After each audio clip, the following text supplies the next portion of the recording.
บักแตงขนาดเมื่อวานเนี่ยไปเก็บไปเป็น10 กระสอบแล้วยังหลายอยู่ด้วยเนี่ย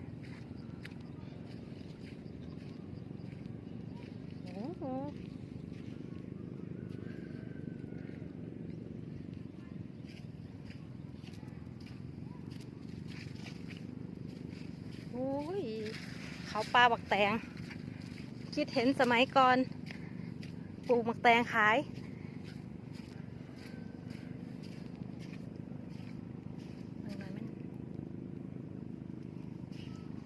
โอ้ยก็เป็นหลายแท่อยู่ข้างในก่อนเป็นหลายอยู่ดิกว่าที่